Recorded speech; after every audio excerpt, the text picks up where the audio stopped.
Class 10-এর English lesson 3।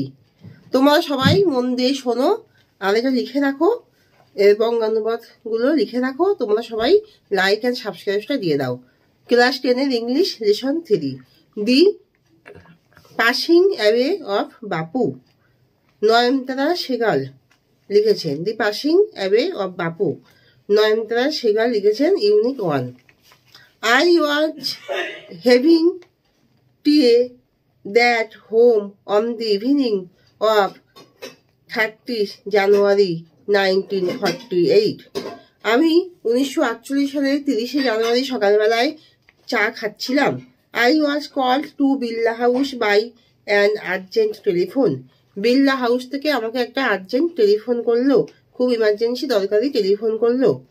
Gandhiji had been shot on his way to a prayer meeting. Gandhiji prayer meeting মানে প্রার্থনা সভায় উনি গুলিবদ্ধ হয়েছেন। I was numb with shock. I got into the car. I was numb, NUMB, numb মানে আমি খুবই শোকাত্ম হলাম এবং আমি গাড়িতে গিয়ে বসলাম।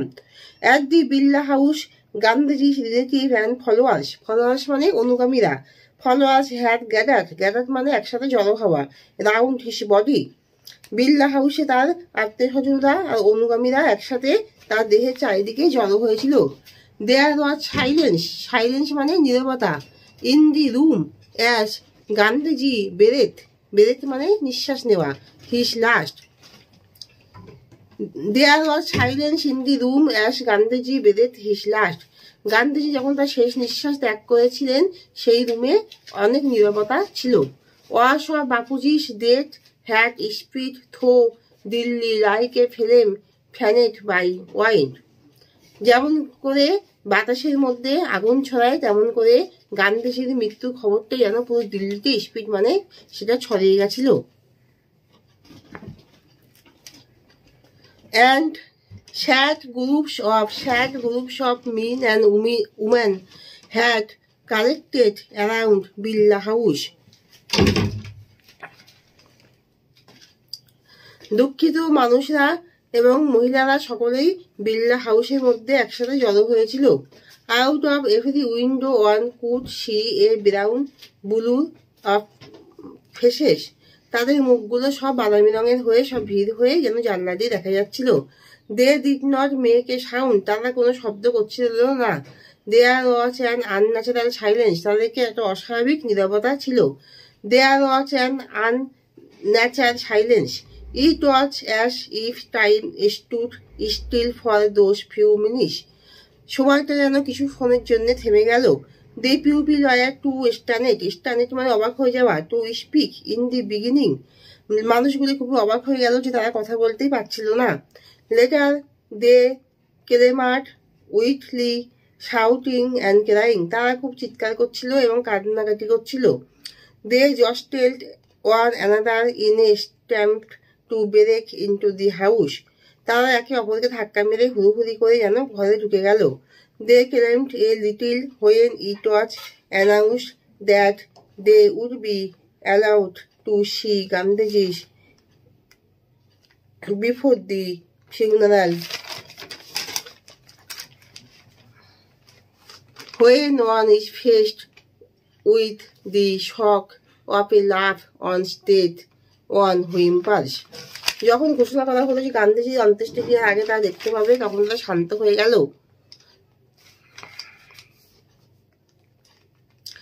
নিজেদের ভালোবাসার মানুষকে হারিয়ে তারা যেন গুমড়ে কেঁদে উঠল। What will become of me now that he has left me. এখন আমাদের কি হবে তিনি যে ছেড়ে চলে গেছেন। This was surely the questions of upper most in the mind of the mourning pupil. এই শোকার্ত মর্নিং মানে শোকার্ত মানুষদের মনের মধ্যে এই প্রশ্নগুলি ঘুরপাক খাচ্ছিল।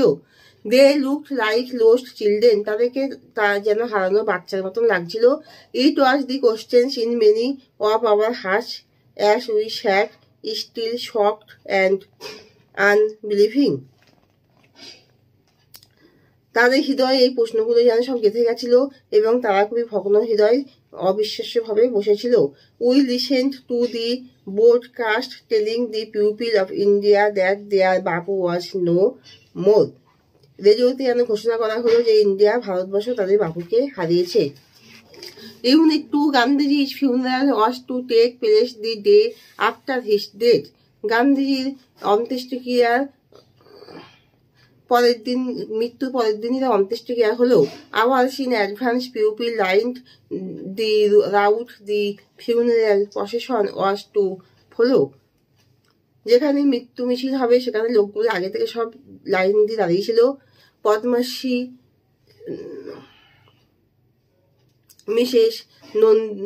Mrs. Noida's daughter spoke for us all when she said simply, "We will walk." Padmashri Mrs নৈদেশ কন্যা, তিনি বললেন যে আমরা সবাই হাঁটতে পারবো।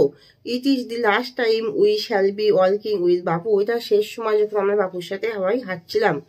ইট ওয়াজ অ্যান অ্যাগোনিজিং ওয়ার্ক। অ্যাগোনিজিং মানে প্রচন্ড যন্ত্রণাদায়ক। অ্যাগোনিজিং ওয়ার্ক মানে এটা খুবই যন্ত্রণাদায়ক হাঁটা ছিল। থাউজেন্ড সাইলেন্স ওয়াস্ট দি পজেশনস। হাজার হাজার মানুষ নীরবভাবে সেই মৃত্যু মিছিলে লক্ষ্য করছিল। Bapu lay on an open truck covered with flowers. বাপুকে একটা ট্যাগের উপরে ফুলে সজ্জিত করে শুয়ে দেওয়া হলো। Thousands of people waved tang to touch Bapu's feet. হাজার হাজার মানুষ কাঁদছিল এবং তার বাপুর পা ছোঁয়ার চেষ্টা করছিল। It was impossible to move in the thick crowd. It was impossible, এটা অসম্ভব ছিল যে এটা বিশাল ভিড়ের মধ্যে দিয়ে চলা। As I moved forward slowly,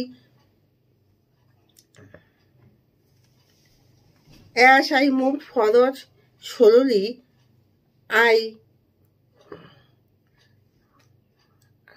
understood I was not merely in the midst of grieving people.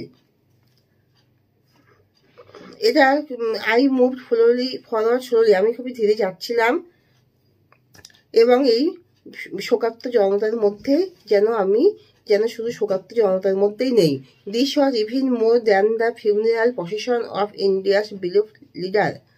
এটা যেন একটা ভারতের মহান নেতার মৃত্যুর মিছিলের থেকেও একটা বড় হয়ে দাঁড়ালো। I was among people for hmm walking with Bapu had a special meaning. আমি সেই মানুষদের মধ্যে ছিলাম যাদের কাছে বাপু একটা খুব বিশেষ মানে ছিল।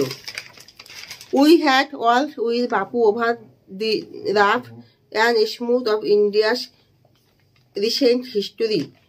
আমরা বাপুর সাথে অনেক মসৃণ এবং বন্ধুর পথে হেঁটেছি। We could not now accept the fact that the man who had led us over many difficult paths. We could not now accept the fact that the man who had led us over many difficult paths. আমরা যেন এটা গ্রহণ করতে পারছিলাম না যে আমাদের নেতা ছিল সে অনেক ডিফিকাল্ট জটিল পথে আমাদের চালনা করছিল। was never going to walk with us again, আমাদের মধ্যে হাঁটবে না। বাপু's slight figure had walked staff in hand over a large part of India. তিনি তার স্লিম ফিগারে হাতে লাঠি সারা ভারতেই প্রায় অনেক জায়গায় ঘুরছিলেন। To walk is to make slow progress, এই হাঁটা মানে একটা এগিয়ে চলা। It is to think with clarity and closely look at all that is around you. তুমি স্পষ্টভাবে এবং ক্লিয়ারভাবে তোমার চারিদিকে সবকিছু দেখতে পাবে। From small insects to the horizon in the distance, ছোট পোকা থেকে শুরু করে বিস্তৃত রেখা সবই দেখা যাচ্ছে। মোর over to work was often the only way open to the average India. More over to work was often the only way open to the average India. তার মানে হাঁটা হলো একটা অন্যতম মাধ্যম। ইট required two vehicles except his one body, এখানে পুরো দেহকে চালনা করা হয়, কোনো বাহন লাগে না।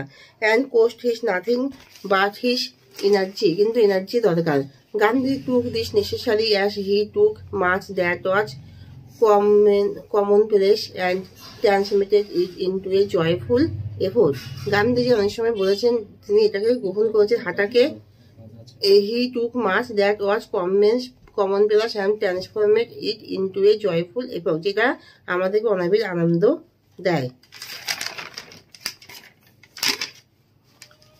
Unit 3, some days after the funeral, a special train took Gandhiji's ashes to Allahabad. Gandhiji 6 বছর নিয়ে এলাহাবাদে যাওয়া হলো স্পেশাল ট্রেনে করে। The compartment was decked with flowers. ওই কম্পার্টমেন্টটা পুরো ফুলে ঢাকা হলো। People on the train sang bhajans, মানুষেরা সব ভজন গাইছিল। People on the train sang bhajans. People did not weep any more for they could feel Gandhiji's presence amid the flowers. মানুষেরা কাঁদছিল না কারণ তারা গান্ধীজির উপস্থিতি অনুভব করছিল। ফ্লাওয়ার্স অ্যান্ড দি সংস মানে গান এবং ফুলের মধ্য দিয়ে। At every station sorrowful crowds filled the platform. স্টেশনগুলো সব দুঃখিত মানুষদের সব ভিড়ে ঠাসা ছিল। Amid song and prayer the train reached Allahabad. ট্রেনটি এলাহাবাদে পৌঁছলো। The ashes were immersed in the Ganges where a huge crowd had gathered at the bank. গঙ্গার তীরে অনেক লোকের জনতার ভিড়ের মধ্যে দিয়ে গান্ধীর 6 বছর ভাসিয়ে দেওয়া হলো।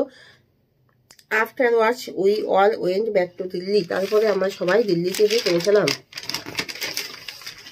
Back in Delhi I feel that দিল্লিতে পৌঁছে এসে আমার মন খুবই দুঃখের সাগরে ভরে গেল। I had not direct by world with Gandhiji. আমি গান্ধীজির সাথে কোনো প্রত্যক্ষভাবে হাঁটিনি। গান টু পিজন, পিজন মানে জেলে যায়নি। At his call or made any sacrifice for my country. আমার দেশের জন্য তার সাথে আমি সরাসরি কোনো স্যাক্রিফাইসও করিনি। My sisters and I and other young people like me had been merely onlookers. Lookers মানে প্রত্যক্ষদর্শী। আমার বোন এবং আমি এবং আমাদের মতো কম বয়সী যারা ছিল প্রত্যক্ষদর্শী, তারা সবাই প্রত্যক্ষদর্শী ছিলাম। But still I felt at sea, কিন্তু আমার মন যেন অথই সাগরে ভরে গেল। I felt I had ground up with in a magic circle. আমি যেন একটা জাদুবৃত্তির মধ্যে বড় হচ্ছিলাম। With Bapu's passing away, Bapu চলে যাওয়াতে I felt the magic circle had vanished. জাদুবৃত্তিটি আমি ভ্যানিশ হয়ে গেল, অদৃশ্য হয়ে গেল। লিভিং মি আনপ্রোটেক্টেড, আমাদেরকে অসুরক্ষিত দেখে সেটা ভ্যানিশ হয়ে গেল। With an effort I roused myself, I asked myself had Bapu lived and died for nothing. আমি নিজের মধ্যে শক্তি সঞ্চয় করলাম যে বাপু এখনো, I asked myself had Bapu lived and died for nothing. Bapu আছে কি নেই তাতে কি হয়েছে। How could I so easily lose courage when he was no longer there। যেখানে তিনি নেই সেখানে আমরা কেন আমাদের মনের সব সাহসগুলো হারিয়ে ফেলবো। My values were not too weak, আমাদের মূল্যবোধ এত দুর্বল নয়। Millions of people would have been ordinary folk but for Bapu. Bapu যদি না থাকতো তাহলে এই মানুষগুলো সবই সাধারণ মানুষ হয়ে যেত। He brought them out of indifference and awakened them to one another suffering. তিনি শিখেছেন যে সব মানুষরাই অপৃথকভাবে সবাই জেগে উঠে নিজেরা অন্যের জন্য স্যাক্রিফাইস করে লড়াই করবে। What if now Bapu is গান, বাপু চলে গেছে। We were still there young strong and proud to bear his banners before us. Banner মানে পতাকা। What if now Bapu is গান, উই ওয়ার স্টিল দেয়ার আমরা আছি। ইয়ং স্ট্রং অ্যান্ড প্রাউড মানে শক্তিশালী এবং প্রজন্ম তরুণ সমাজ, তারা বাপুর এই পতাকাটা বহন করব। Bapu had pass away but his India would continue to live in this. Bapu চলে গেছেন কিন্তু তার ভারতবাসী তার এই কাজগুলি করে যাবে, যে ভারতবাসীর মধ্যে তিনি তার এই কাজগুলো রয়ে গেছে। এখানে শেষ করছি, তোমরা সবাই লাইক অ্যান্ড সাবস্ক্রাইবটা দিয়ে দাও।